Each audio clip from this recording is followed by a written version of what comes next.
உலகத்துல எது முக்கியம்னு கேட்டா கன்ஃபார்ம் எல்லாரும் சொல்ல வேண்டியது பணம் தான். அப்படிப்பட்ட பணத்தை வச்சுக்கிட்டு எந்த ஒரு துபாய்க்காரங்க என்னென்ன பண்றாங்கன்றது உங்களுக்கு தெரியுமா? உதாரணத்துக்கு பாத்தீங்கன்னா பெட்டாக டைகரையும் லைனையுமே வளர்க்குறாங்க. அது மட்டும் இல்லாம அவங்களோட பணத்தை வச்சு என்னென்ன அற்புதங்கள் பண்றாங்கன்றதை தான் எந்த ஒரு வீடியோல உங்களுக்கு காமிக்க போறேன். துபாய்னாலே பணம் மட்டும் நினைச்சிட்டு இருக்க உங்களுக்கு துபாயை பத்தி எக்கச்சக்கமான விஷயங்கள்லாம் எந்த ஒரு வீடியோல சொல்ல போறேன். ஸோ இந்த ஒரு வீடியோ ரொம்பவுமே இன்ட்ரெஸ்டிங்கா இருக்கும். ஸோ வாங்க டைம் மிஸ் பண்ணாம வீடியோக்குள்ள போகலாம்.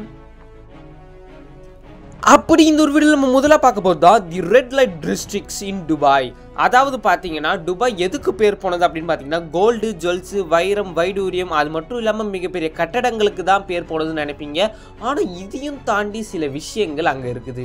துபாயை பொறுத்த வரைக்கும் மெஜாரிட்டியாக இருக்கிற மக்கள் தான் இந்த அரேபியன்ஸ் மக்கள். ஆனால் இவங்க வந்து ஃபுல்லாக பார்த்தீங்கன்னா இந்த முஸ்லீம்ஸ்லாம் போடுற ஃபுல் ட்ரெஸ் தான் போட்டிருப்பாங்க. நீங்கள் ஆஃப் ட்ரெஸ்ஸில் பார்க்க முடியாது. முக்கியமாக பெண்கள் வந்து பார்த்தீங்கன்னா ரொம்பவுமே அடக்கொடக்கமாக அந்த ஃபுல் ட்ரெஸ் போட்டு தான் இருப்பாங்க. நீங்கள் ஆஃப் ட்ரெஸ்ஸோடு அங்கே யாருமே பார்க்க முடியாது. ஆனால் கேர்ள்ஸ் ஆஃப் ட்ரெஸ் போட்டு ஒரு இடத்துல இருக்காங்க. அதுதான் இந்த ஒரு ரெட் லைட் டிஸ்ட்ரிக்ட்ஸ் அப்படின்ற துபாயில் இருக்கிற ஒரு மோசமான ஒரு பகுதி. இந்த இடத்துல போனீங்கன்னா உங்களுக்கு எக்கச்சக்கமான பிளாக் மார்க்கெட் மாதிரியான ஏரியா. இந்த இடத்துல நீங்கள் எவ்வளோ பார்ட்டிஸ் பார்க்கலாம், எவ்வளவோ என்னென்ன வேணுமோ பார்க்கலாம். அது மட்டும் இல்லாமல் நீங்கள் என்ன வேணாலுமே அந்த இடத்துல செய்யலாம். ஏன்னா அந்த இடம் வந்து பார்த்திங்கன்னா அந்த ரெட் லைட் டிஸ்ட்ரிக்ட்ஸ் எல்லாமே அந்த இடத்துல வரைக்கும் அங்கேயும் பணம் தான் வேலை செய்யுது. ஆனால் அங்கே வேறு விதமாக வேலை செய்யுது. இந்த ஒரு ரெட் லைட் ஏரியாவில் வந்து பார்த்தீங்கன்னா வந்து பெரிய பெரிய துபாய் பணக்காரங்கெல்லாம் வரவே மாட்டாங்க. ஏன்னா இது ஒரு சீப்பான ஏரியா அப்படின்னு சொல்லிட்டு இருக்காங்க. நீங்கள் துபாய் சுற்றி பார்க்க போகிறீங்க, இல்லை நான் துபாய்க்கு இப்போ தான் ஃபஸ்ட் டைம் போகிறேன், இல்லைன்னா நான் துபாயில் தான் இருக்கேன், இந்த ஒரு இடத்த பார்த்ததே இல்லைன்னா இந்த இடத்துக்கு போயிடாதீங்க. முடிஞ்ச வரைக்கும் அவாய்ட் பண்ணிடுங்க. ஏன்னா இந்த இடத்துல உங்களை அதிகமாக மயக்க போகிற போதைப் பொருட்கள் எக்கச்சக்கமாக இருக்குது. அதே சமயம் நீங்கள் மாட்டிக்கிட்டிங்கன்னா உங்களுக்கு போலீஸ் கேஸ் வந்துக்கிட்டே இருக்கும். ஸோ துபாயில் மாட்டினீங்கன்னா போலீஸோட அடி வந்து வேற மாதிரி இருக்கும். ஸோ எப்பயுமே உஷாராக இருங்க, அந்த இடத்துக்கு போயிடாதீங்க. நீ எல்லாம் சொல்றியே நீ போனியாடா அப்படின்னு கேட்டிங்கன்னா நான்லாம் போனதே கிடையாது. ஆனால் இந்த இடத்த பற்றி நான் கொஞ்சம் தெரிஞ்சுக்கிட்ட விஷயத்தை தான் இப்போ உங்களுக்கு சொல்கிறேன். ஸோ இந்த இடத்துக்கு போகிறது ரொம்பவுமே ரிஸ்க்கு. ஸோ அவாய்ட் பண்ணிக்கிறது நல்லது. ஸோ வாங்க அடுத்து நம்ம ரெண்டாவது விஷயத்தை பார்ப்போம். ஸோ நம்ம ரெண்டாவதாக பார்க்க போகிறது தி அன்யூஷுவல் பெட்ஸ். உலகத்தில் பொறுத்த வரைக்கும் முக்கியமான பெரிய பெரிய வைல்டு அனிமல்ஸ் எல்லாமே வந்து பார்த்திங்கன்னா பெரிய ஒரு ஜூலியோ இல்லைன்னா ஒரு பெரிய கவர்மெண்ட் ஏரியாவிலையோ பற்றி பாதுகாத்து வைப்பாங்க ஒரு பெரிய கூண்டில். ஆனால் துபாயில் இருக்கிற ஒரு பெரிய பெரிய பில்லியனர்ஸ்லாம் அவங்க வீட்லேயே அசால்ட்டாக வளர்ப்பாங்க. இது வந்து அவங்களோட ப்ரைவேட்டான பெட்ஸ். எது இந்த சிங்கம், புலி இதெல்லாமே வந்து அவங்களோட ப்ரைவேட் பெட்ஸ். இது ரொம்பவுமே முக்கியமான அனிமல்ஸான இந்த வாஸ்துக்கான ஆமை, இந்த டைகரு, அப்புறம் ரொம்பவுமே காஸ்ட்லியான பேரட், கிளி, அப்புறம் பெரிய சிங்கம், ஜீப்ரா, இந்த எக்ஸாட்டிக் பெட்ஸ் வகைகள் எல்லாமே துபாயில் இருக்கிற பெரிய பெரிய பணக்காரங்க வந்து வளர்த்துக்கிட்டு வருவாங்களாம். எங்கள் வீட்டில் நாயே வளர்க்க விட மாட்டுறாங்க. அங்கெல்லாம் எப்படி தான் வளர்க்குறாங்கன்னு தெரியல. இந்த மாதிரி பெட்ஸை வளர்க்குறது மூலமாக என்னடா லாபம் அப்படின்னு கேட்டிங்கன்னா, இந்த மாதிரி எக்ஸாட்டிக் பெட்ஸை வளர்க்குறது மூலமாக துபாய் வந்து இப்போ ஒரு ட்ரெண்டு, அதாவது இந்த மாதிரி ட்ரெண்டில், அதாவது நானும் இந்த மாதிரி பெரிய பெரிய அனிமல்ஸை வளர்க்குறேன் அப்படின்னு காமிச்சிக்கிறதுக்கும், அது மட்டும் இல்லாமல் இவ்வளோ பெரிய அனிமல்ஸ் வந்து சும்மா நீங்கள் 1 லட்ச ரூபா 2 லட்ச ரூபாலாம் கொடுத்து வாங்கிட முடியாது. அதெல்லாம் நிறைய லட்ச ரூபா கொடுத்து வாங்கணும். அதாவது கிட்டத்தட்ட ஒரு 10 லட்ச ரூபாய்க்கு மேலே கொடுத்து வாங்கணும். அதெல்லாம் வந்து பார்த்திங்கன்னா ஒரு பணக்கார ஸ்டேட்டஸை காமிச்சிக்கிறாங்களாம். ஸோ இந்த மாதிரி பணக்கார ஸ்டேட்டஸு இந்த ட்ரெண்டில் இருக்கணும் அப்படின்றதுக்காக கோடிக்கணக்கில் செலவு பண்ணி இந்த மாதிரி பெட்ஸ் வளர்ப்பாங்க. ஸோ பெட்ஸ் உங்கள் கூட அட்டாச் ஆகிடுச்சுன்னா உங்களோட ஃபேமிலியில் ஒரு மெம்பர் மாதிரி ஆகிடும். அதே மாதிரி இந்த ஒரு பெட்ஸ் எடுத்துகிட்டு போய் பப்ளிக் பிளேஸில் விட்டு பப்ளிக்கில் இருக்கிறவங்களுக்கு எதாவது ஆச்சுன்னா கிட்டத்தட்ட அவங்களுக்கு ஃபைன் வந்து பார்த்திங்கன்னா 6 மாதம் சிறை தண்டனை. அது மட்டும் இல்லாமல் 500 திராம்ஸ் கொடுக்கணும். 500,000 திராம்ஸு. அது மட்டும் இல்லாமல் இன்னும் அதிகமாக போச்சுன்னா கிட்டத்தட்ட 700,000 திராம்ஸ் வந்து கொடுக்கணும். இந்த மாதிரி அனிமல்ஸ்லாம் எப்படி இவங்களுக்கு கிடைக்கிது, யார் இவங்களுக்கு விற்பா அப்படின்னு கேட்டிங்கன்னா, ரொம்பவுமே சீக்ரெட்டான விஷயம் என்னென்னு பார்த்தீங்கன்னா பிளாக் மார்க்கெட் ட்ரேட். இந்த ஒரு பிளாக் மார்க்கெட் ட்ரேடில் உங்கள்கிட்ட பணம் இருந்தால் மட்டும் போதும், நீங்கள் என்ன வேணாலும் வாங்கலாம் இந்த உலகத்தில். ஸோ என்னால் இவ்வளோ மட்டும் தான் சொல்ல முடியும். பிளாக் மார்க்கெட்டை பற்றி அதிகமாக பேசினா அது ரொம்பவுமே வேறு விஷயத்தில் போயிடும். ஸோ என்னோட டாபிக் வந்து பணம் இருந்தால் இவங்களால் வந்து இவ்வளோ பெரிய பெட்ஸ் வாங்க முடியும் அப்படின்னு சொல்கிறது தான். இந்த பெட்டு வளர்க்குறது வந்து லீகலாக இல்லீகலாக அப்படின்னு கேட்டிங்கன்னா துபாயை பொறுத்த வரைக்கும் லீகல், ஆனால் இல்லீகல். இன்னொரு வீடியோவில் அடுத்து நம்ம மூணாவதாக பார்க்க போகிற விஷயம் பார்த்தா தி 3 பில்டிங் ஹோம்ஸ். 2021 பார்த்தீங்கன்னா துபாய் வந்து ஒரு பெரிய ரெக்கார்டை கிரியேட் பண்ணிட்டு இருக்காங்க. அது என்னன்னு பார்த்தீங்கன்னா இந்த ஒரு பில்டிங் முழுக்க வந்து பார்த்தீங்கன்னா ஒரு பெரிய பில்டிங். அது மட்டும் இல்லாமல் முழுக்க 3D பிரிண்டரால் வச்சு கட்டப்பட்ட ஒரு பெரிய பில்டிங். இந்த ஒரு பில்டிங் பேர் தான் தி துபாய் முனிசிபாலிட்டி. இந்த ஒரு பில்டிங்கோட ஹைட் வந்து பார்த்தீங்கன்னா 9.5 மீட்டர்ஸ். அது மட்டும் இல்லாமல் இதோட ஸ்கொயர் ஃபீட் வந்து பார்த்தீங்கன்னா 640 ஸ்கொயர் மீட்டர்ஸ். 2017 கட்டப்பட்ட இந்த ஒரு பில்டிங் 2021 தான் முடிக்கப்பட்டிருக்கு. முடிஞ்ச வரைக்கும் 2017 ஸ்டார்ட் பண்ண இவங்க எப்போ பார்த்தீங்கன்னா 3 ஆண்களை வச்சு அதுவும் 3D பிரிண்டரை வச்சு ஈஸியாகவே இந்த ஒரு பில்டிங்கை கட்டப்பட்டிருக்கு. அதுவும் அந்த 3D பிரிண்டர் எல்லாமே ஒரு பெரிய ஒரு கிரேன் மூலமாக கொண்டு வரப்பட்டு அந்த டைரக்ட் சைட்லேயே வந்து பார்த்தீங்கன்னா கட்டப்பட்டு இருக்கு.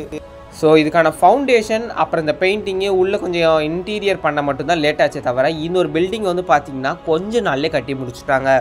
ஸோ முழுக்க வந்து ஜிப்சம் அது மட்டும் இல்லாமல் இந்த பிளாஸ்டிக்ஸ் அப்படின்னு சொல்லுவாங்க பார்த்தீங்களா, இந்த பிளாஸ்டிக்லாம் எதுவும் யூஸ் பண்ணாமல் ஜிப்சம் சிமெண்ட்டை வச்சு மட்டுமே இந்த ஒரு 3D பிரிண்டர் மிஷின் மூலமாக கட்டப்பட்டது தான் இந்த ஒரு 3 பில்டிங் ஹோம்ஸ் அப்படின்ற துபாய் முனிசிபாலிட்டி.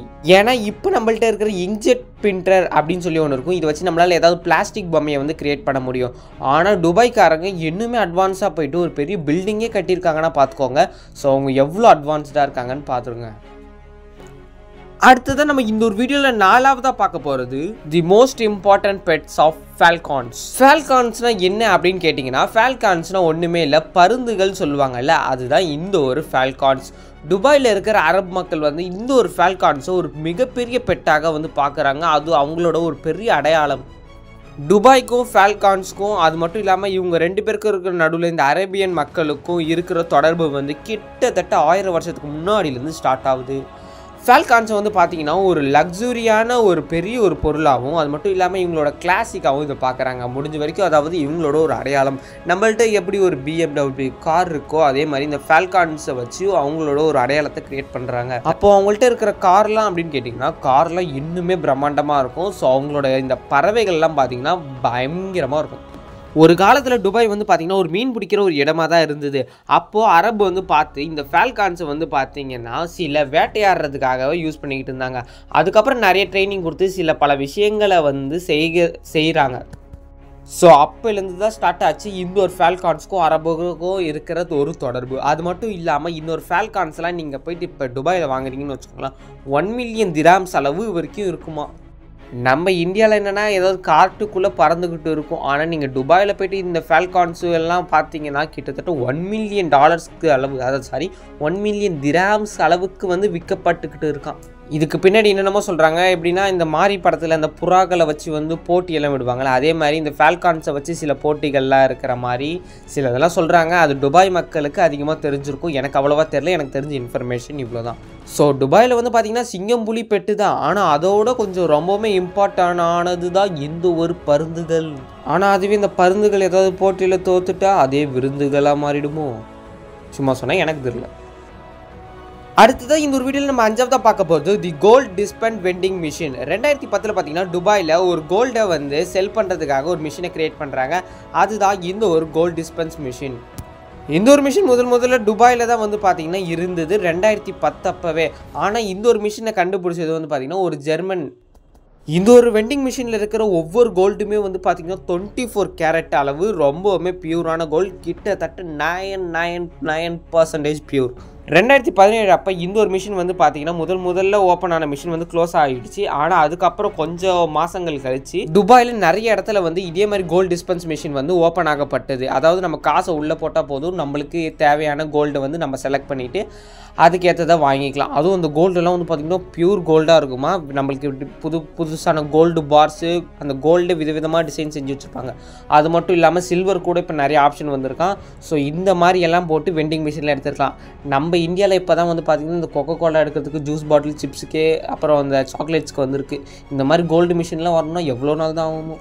இப்போது நீங்கள் சில பேர் கேட்கலாம், அதாவது இந்த மிஷின்லாம் ராத்திரியோட ராத்திரி யாராவது தூக்கிட்டு போயிட மாட்டாங்களா அப்படின்னு கேட்டிங்கன்னா அப்படியெல்லாம் கிடையாது. இது வந்து ரொம்பவுமே செக்யூரிட்டியான இடத்துல தான் வைப்பாங்க. அது மட்டும் இல்லாமல் இது சுற்றி வந்து பார்த்திங்கன்னா ஒரு 3 கேமராஸ், லைவ் கேமராஸ் இருந்துக்கிட்டே இருக்கும். அது மட்டும் இல்லாமல் ஒரு போலீஸு 2 போலீஸ் வந்து இதுக்கு பாதுகாப்பாக இருந்துக்கிட்டே இருப்பாங்களாம். அது முக்கியமாக இந்த மால்ஸில் தான் இது அதிகமாக வைப்பாங்களாம். நீங்கள் எடுத்துகிட்டு போகிறதெல்லாம் அவ்வளோ ஈஸி கிடையாது. ஸோ அதை சுற்றி அவ்வளோ செக்யூரிட்டி இருந்தால் நம்ம எப்போ போய் எடுத்துக்கிறது அப்படின்னு கேட்டிங்கன்னா ஒன்றுமே இல்லை. நீங்கள் எப்பயும் போல் போய் காசை போட்டிங்கன்னா அதுக்கு தேவையான கோல்டை வந்து நீங்கள் எடுத்துக்கலாம். அது மட்டும் இல்லாமல் ஏன் இந்த மாதிரி மிஷினை வந்து கண்டுபிடிக்கிறாங்கன்னு பார்த்தீங்கன்னா ஒரு சராசரி மனிதனும் ஒரு பெரிய மனிதனும் வந்து ஈக்குவலாக வந்து பார்த்திங்கன்னா இந்த ஒரு மிஷினில் எடுத்துக்கிறதுக்காக ஒரு ஈக்குவாலிட்டிக்காக ரெடி பண்ணது தான் இந்த ஒரு gold dispensing machine. Dispense machine. அடுத்ததான் நம்ம இந்த ஒரு வீடியோவில் 6வதாக பார்க்க போகிறது தி மேனுஃபேக்சர் ஐலாண்டு. என்னடா சொல்கிற, ஐலாண்ட்னா தீவு தானே கேட்டிங்கன்னா ஆமாம். ஆனால் ஐலாண்டு வந்து எப்படி கிரியேட்டப் பண்ணுவாங்க, இது வந்து எப்பயுமே தானாக இயற்கையாக கொடுத்தது தானே அப்படின்னு கேட்டிங்கன்னா, துபாயை பொறுத்த வரைக்கும் இயற்கையாக கொடுத்தது எல்லாமே ஓரளவு அழிச்சிட்டு செயற்கையாக உருவாக்குனது தான் இந்த ஒரு ஆர்டிஃபிஷியல் மேனுஃபேக்சரல் ஐலாண்ட். துபாய்க்காரங்க அதிகமாக இந்த மாதிரியான ஐலாண்டை வந்து கிரியேட் பண்ணுறதுக்கான ஒரு பெரிய காரணம் ரியல் எஸ்டேட் அண்ட் டூரிசம். அதாவது துபாயை சுற்றி பார்க்க உலகத்திலேருந்து எக்கச்சக்கமான மக்கள் வந்தாங்கன்னா அவங்கள்ட்ட காசு வாங்கி புதுசாக என்ன வேணாலும் கட்டலாம், அவங்களுக்கு தேவையானது என்ன வேணாலும் வாங்கிக்கலாம். ஸோ அப்படி சுற்றி பார்க்க வரவங்களுக்கு துபாய் வந்து பார்க்க ரொம்பவுமே சூப்பராக இருக்கணும்ல. ஸோ சூப்பராக இருக்கிறதுக்காக அங்கே எக்கச்சக்கமான கோடிகள் கொடுத்து செலவு பண்ணிக்கிட்டு இருக்காங்க. அதாவது பார்த்தீங்கன்னா துபாய்க்காரங்களுக்கு அவங்களோட அந்த இடம் வந்து பார்த்திங்கன்னா இன்டர்நேஷ்னல் டூரிசம் ஹப்பாக வந்து மாற்றணும்னு ஒரு ஐடியா. அதாவது அவங்களோட இடம் தான் உலகத்திலே வந்து பார்த்திங்கன்னா ஒரு இன்டர்நேஷ்னல் ஹப் பார்க்கணும் அப்படின்றதுக்காக எல்லாருமே tourism best place in world அப்படின்ற பேரை வாங்கணுன்றதுக்காக அவங்க சூப்பராக ஒன்று எக்ஸாக்டிக்காக பண்ணிக்கிட்டு இருக்காங்க. உதாரணத்துக்கு ஆர்டிஃபிஷியலாக க்ரியேட் பண்ண ஐலாண்டில் வந்து பார்த்திங்கன்னா தி பாம் ஜுமேரா, பாம் ஐலாண்ட் இந்த மாதிரியான ஒரு இடம்லாம் இருக்குது. ஸோ இந்த மாதிரி தீவில் யாராவது வாழ்வாங்களா அப்படின்னு கேட்டிங்கன்னா கிட்டத்தட்ட 10,000க்கும் மேற்பட்ட மக்கள் வந்து இந்த ஒரு இடத்துல வந்து வாழ்ந்துக்கிட்டு வராங்க. நம்ம லைட்டாக தண்ணி தேங்கியிருக்கே அது மேலே ஒரு மூட்டை மண்ணை கொட்டணுனாலே 500 ரூபா வாங்குவாங்க. அவங்க ஒரு பெரிய கடல் மேலேயே மண்ணை கூட்டி அதுக்கு மேலே பில்டிங்ஸை கட்டியிருக்காங்கன்னா எக்கச்சக்க பில்லியன் மணி அளவு செலவாயிருக்கும் பார்த்துக்கோங்க. ஸோ வாங்க அடுத்த விஷயத்தை பார்ப்போம். துபாயில் உள்ள இன்னொரு இன்ட்ரெஸ்டிங்கான விஷயம் என்னென்னு பார்த்தீங்கன்னா ஒரு புகாட்டி கார். இந்த காரில் யார் வச்சுருக்காங்கன்னு பார்த்தீங்கன்னா துபாய் நாட்டில் உள்ள போலீஸுங்க தாங்க. அங்கே உள்ள போலீஸுங்க ஒன்று சாதாரண ஜீப் அம்பாசிடர் கார் மாதிரிலாம் வச்சுருக்க மாட்டாங்க. அங்கே இருக்கிற எல்லாருமே ஒரு தரமான கார் தான் வச்சுருப்பாங்க. ஒன்று பேர் சும்மா அற்புதமாக இருக்கும். புகாட்டி, ஃபெராரி இது எல்லாத்துமே போலீஸுக்கு தாங்க.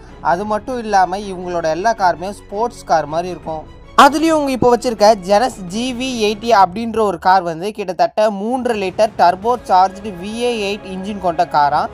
இது இவங்க லேட்டஸ்ட்டாக யூஸ் பண்ணுற ஒரு காரோட மாடல். 2021 டொயோட்டா சூப்ரா அப்படின்ற ஒரு கார் யூஸ் பண்ணியிருக்காங்க. அந்த ஒரு கார் கிட்டத்தட்ட 100 கிலோமீட்டரை கிட்டத்தட்ட 4.1 செகண்ட்லேயே கடந்துருமா. இதில் கிட்டத்தட்ட 16 ஹார்ஸ் பவர் இது இருக்குது. இப்போ நான் ஒன்றும் காரோட அட்வர்டைஸ்மெண்ட்லாம் பண்ணலிங்க. போலீஸுக்கு இவ்வளோ பெரிய காரை அந்த நாட்டு கவர்மெண்ட் துபாய் கவர்மெண்ட் வந்து கொடுத்துருக்காங்கன்றதை தான் சொல்கிறேன். படத்தில் வர மாதிரி சேசிங்கு, ரன்னிங்கு, ஃபைட்டிங்லாம் இருந்ததுன்னா போலீஸ் இந்த காரில் போய் டக்குன்னு திருடனை பிடிச்சிடலாம். இந்த கார் எல்லாமே இந்தியன் போலீஸ்க்கு கொடுத்தாங்கன்னா எப்படி இருக்கும்? இந்த வீடியோவில் நம்ம ரெண்டாவதாக பார்க்க போகிறது அபேண்டன் கார்ஸ். துபாயில் வந்து பார்த்தீங்கன்னா அபேண்டன்ஸ் கார்ஸ்ன்னு நிறையா இருக்கும். அபேண்டன் கார்னா ஒன்றுமே இல்லை, கைவிடப்பட்ட காருங்க தான். கிட்டத்தட்ட ஒரு வருஷத்துக்கே 2000லேருந்து 3000 கார் வந்து கைவிடப்பட்டிருக்குமா. இது எல்லாமே சேர்ந்து ஒரு பெரிய இடத்துல இருக்குமா. ஏன் இவ்வளோ காரு கைவிடப்பட்டிருக்கு அப்படின்னு நீங்கள் கேட்டிங்கன்னா, சில காரு டேமேஜ் ஆக்சிடென்டாலையும் சிலது போலீஸ் கேஸாலையும் கைவிடப்பட்டிருக்கும். அது மட்டும் இல்லாமல் சில பேர் எனக்கு பண தேவைக்காகவும் அவங்களோட காரை வந்து விற்றுருவாங்களா. இந்த கார் வந்து நார்மலான டம்மி கார்லேருந்து பெரிய பெரிய ஸ்போர்ட்ஸ் கார் வரைக்குமே வித்துட்டு போயிடுவாங்களா. இந்த ஒரு வீடியோவில் நம்ம மூணாவதாக பார்க்க போகிறது தி கோல்டன் டாய்லெட். இந்த உலகத்திலே நீங்கள் பார்க்கக்கூடிய கோல்டன் டாய்லெட் எங்கே இருக்குன்னு பார்த்தீங்கன்னா துபாயில் மட்டும்தாங்க இருக்குது. அதுலேயும் குறிப்பாக துபாயில் உள்ள ஒரு ஆர்ட் கேலரி மியூசியத்தில் மட்டும்தான் இருக்குது. இந்த ஒரு டாய்லெட்டில் வெறும் கோல்டில் மட்டும் கட்டலிங்க, ரிங் லைட் மாதிரி ஒன்று சுற்றி இருக்குல்ல, அது ஃபுல்லாகவே டைமண்ட்ஸாக. கிட்டத்தட்ட 40,815 டைமண்ட்ஸ் அதில் பொருத்தப்பட்டிருக்கான். அது மட்டும் இல்லாமல் இது என்னடா டூப்ளிகேட் கோல்டாகவே இருக்கலாம் நீங்கள் கேட்பீங்க. ஆனால் கிட்டத்தட்ட 335 கேரட் கோல்டு. இது கின்னஸ் வேர்ல்ட் புக் ரெக்கார்ட்லேயும் இது இடம் பிடிச்சிருக்கு இந்த ஒரு கோல்டன் டாய்லெட். சரி, இது எதுக்குடா நீ கோல்டில் கட்டுற அப்படின்னு கேட்டிங்கன்னா, வேற என்ன, பணம் இருக்குது கட்டுறான். Dubai driverless train. துபாயில் உள்ள ஒரு அழகான இடம் தாங்க தி பாம் ஜுமேரா. இந்த பாம் ஜுமேரான்ற ஒரு இடம் தாங்க உலகத்திலே உள்ள best of best beach, restaurant, ஹோட்டல்லாம் இருக்கு. கிட்டத்தட்ட 5 கிலோமீட்டர் பர் ஹவரில் கடந்துற இந்த ஒரு ட்ரெயின் வந்து டிரைவர்லெஸ் ட்ரெயினாக. இதை நக்கீல் அப்படின்ற ஒரு கம்பெனி வந்து இவங்களுக்கு ப்ரொவைட் பண்ணியிருக்காங்க. துபாயோட மோனோ ரயில் டிரைவர்லெஸ் ட்ரெயின்னா அது இதுதான். ரோட்லேருந்து 10 அடி தாங்க மேலேயே இருக்குமா.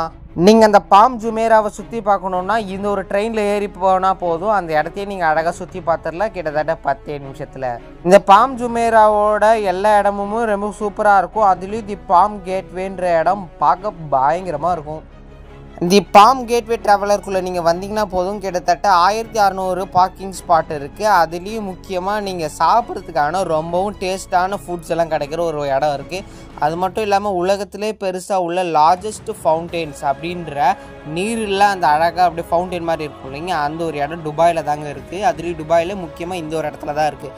இது பார்க்க கிட்டத்தட்ட ஆயிரக்கணக்கான மக்கள் வந்துக்கிட்டே இருப்பாங்களாம்.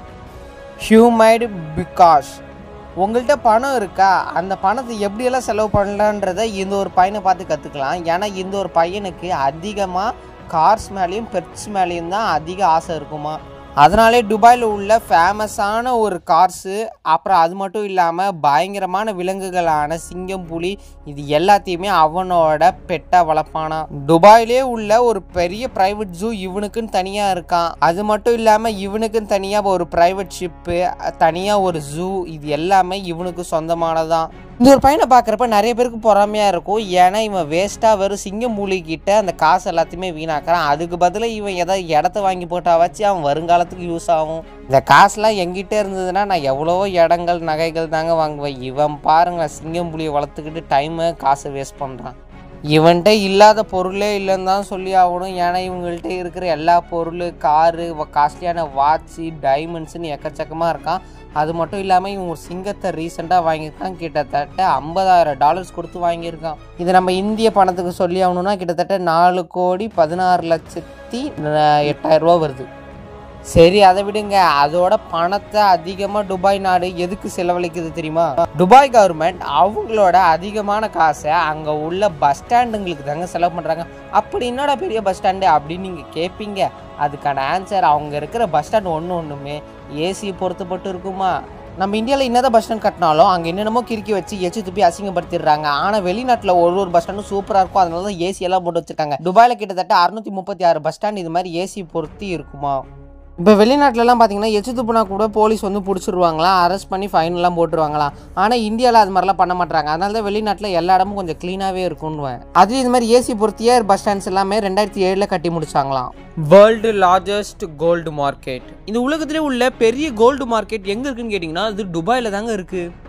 இங்கே ஒரு நகையும் சும்மா பெருசாக சும்மா பயங்கரமாக இருக்கும். அது மட்டும் இல்லாமல் இங்கே வெறும் கோல்டு மட்டும் தான் கிடைக்கும்னா அது மட்டும் கிடையாது. இங்கே கோல்டு, டைமண்ட், அதுலேயும் விலை உயர்ந்த பிளாட்டினம்னு ஒன்று இருக்குல்ல, அதையும் இங்கே தான் கிடைக்குமா. அது மட்டும் இல்லாமல் நீங்கள் ஒரு கோல்டு இப்போ இந்தியாவில் வாங்குறதுக்கும் துபாயில் வாங்குறதுக்கும் ரொம்பவும் டிஃப்ரென்ஸ் இருக்குது. துபாயில் வந்து பார்த்தீங்கன்னா அவங்களோட நாட்டு பணத்துக்கு படி அது கம்மியாக தான் இருக்கும். ஆனால் அதுவே நம்ம இந்தியாவில் நம்ம நாட்டு பணத்துக்கு ரொம்ப அதிகமாக இருக்கும். அதே மாதிரி தான் எலக்ட்ரானிக் கேஜெட்ஸும். இப்போ நம்ம நாட்டில் யாராவது ஐஃபோன் வாங்க விரும்புகிறாங்களா, எல்லாரும் துபாயின்னு சிங்கப்பூர்ன்ட்டு அங்கே போய் தான் ஐஃபோன்லாம் வாங்குறாங்க. அதே மாதிரி தான் இந்த கோல்டும்.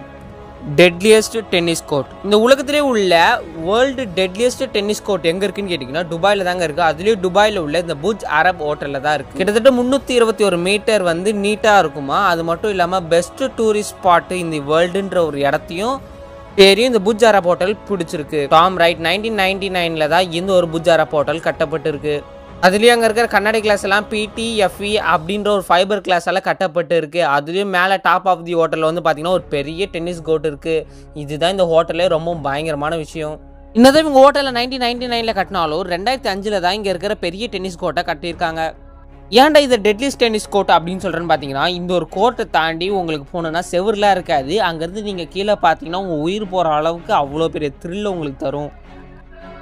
இன்டோர் டென்னிஸ் கோர்ட் பார்த்துருப்பீங்க, இதுதான் அவுட்டோர். அதுலேயும் மாடியில் இருக்கிற ஒரு டென்னிஸ் கோர்ட். இங்கேருந்து நீங்கள் கீழே பார்த்தீங்கன்னா செதறிடுவீங்க.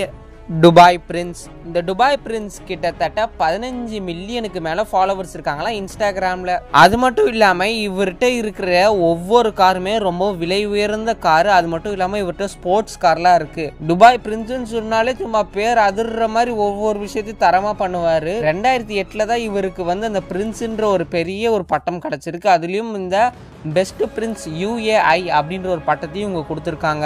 ஆனால் 2008 தான் பார்த்தீங்கன்னா கிரவுன் பிரின்ஸ் அப்படின்ற ஒரு பெரிய ஒரு பட்டத்தையும் இவருக்கு கொடுத்துருக்காங்க. இவர் வச்சிருக்க மோஸ்ட் ஆஃப் த கார் வந்து பார்த்தீங்கன்னா எல்லாமே கோல்டால் செய்யப்பட்டு இருக்குமா. இந்த வீடியோவில் அடுத்ததாக பார்க்க போகிறது கோல்டு டிஸ்பென்சர் வெண்டிங் மிஷின். நம்ம நாட்டில எல்லாம் ஜூஸ் இல்லைன்னா ஏதாவது ஸ்நாக்ஸுக்கு தான் வெண்டிங் மிஷின் வச்சிருப்பாங்க. ஆனால் துபாயில் மட்டும்தான் இந்த கோல்டு டிஸ்பென்ஸ் பண்ணுறதுக்கு வெண்டிங் மிஷின் வச்சிருப்பாங்க. உங்கள்கிட்ட இப்போ காசு நிறைய இருக்குது, அந்த காசை வச்சு நீங்கள் ஒரு கோல்டு வாங்கணும், ஆனால் எனக்கு கடைக்கெல்லாம் போய் வாங்கக்கூடாதுன்னா நீங்கள் இது மாதிரி ஒரு வெண்டிங் மிஷினை பார்த்துட்டு உங்கள் காசை மட்டும் போட்டால் போதும். அதுக்கேற்ற மாதிரி கோல்டு வகை வகையாக ரகரகமாக இருக்கும். இந்த மாதிரி ஒரு வெண்டிங் மிஷின்ஸ் கிட்டத்தட்ட 50 இருக்குது ஆல் ரவுண்ட் ஆஃப் துபாயில். இதில் இருக்கிற நீங்கள் ஒவ்வொரு கோல்டுமே சாதாரணமாக நினச்சிட வேணாம். அதுவும் துபாய் கோல்டுனா ரொம்ப வேல்யூபிள், குவாலிட்டி மற்றும் பியூரிட்டி அதிகமாக இருக்குமா. ஓகே வியூவர்ஸ், இன்னைக்கான வீடியோ முடிஞ்சிச்சு. இந்த வீடியோவில் உங்களுக்கு பிடிச்ச விஷயத்தை மறக்காம கமெண்ட்ல சொல்லுங்க. இந்த வீடியோ பிடிச்சா லைக் பண்ணி ஷேர் பண்ணி மறக்காம நம்ம சேனலை சப்ஸ்கிரைப் பண்ணுங்க. இன்னொரு சூப்பரான வீடியோ பார்க்கலாம். Tata bye bye, see you.